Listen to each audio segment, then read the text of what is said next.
এমনিতেই মূল্যবান ধাতু হিসেবে বিশ্বজুড়ে সমাদৃত স্বর্ণ, তার ওপর কখনো নারীর শোভাবর্ধনে, কখনো দেশের রিজার্ভ বৃদ্ধিতে, আবার কখনো বা টালমাটাল বৈশ্বিক অর্থনীতির মধ্যে বাজির ঘোড়া হয়ে বাজিমাত করা এই ধাতুটি যেন নিজের দাম বাড়াতে মরিয়া ক্ষণে ক্ষণে।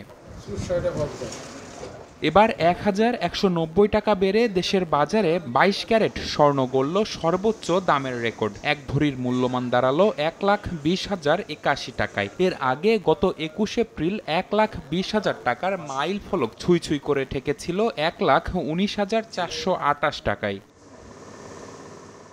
নতুন দাম সোমবার থেকে বাজারে কার্যকর হবে বলে জানিয়েছে বাংলাদেশ জুয়েলার্স সমিতি বাজুস, যেখানে এক ভরি ২১ ক্যারেট স্বর্ণ কিনতে গুনতে হবে ১,১৪,৬২২ টাকা, ১৮ ক্যারেট পড়বে ৯৮,২৪৬ টাকা, আর সনাতন পদ্ধতির প্রতি ভরি স্বর্ণ বেচা কেনা হবে ৮১,২২৯ টাকায়। এখন জন্ম সনদ দিয়ে খোলো বিকাশ স্টুডেন্ট অ্যাকাউন্ট, নিজের বিকাশ নিজে কর।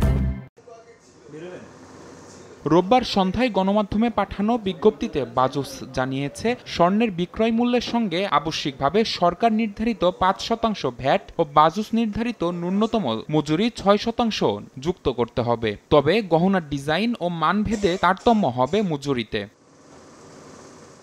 এর আগে সবশেষ গত ৭ জুলাই স্বর্ণের দাম সমন্বয় করেছিল বাজুস। সেদিন ১,৬০৯ টাকা বাড়িয়ে এক ভরি ২২ ক্যারেট স্বর্ণের দাম ঠিক করা হয়েছিল ১,১৮,৮৯১ টাকায়। নিবিড় সাহা, সময় সংবাদ, ঢাকা।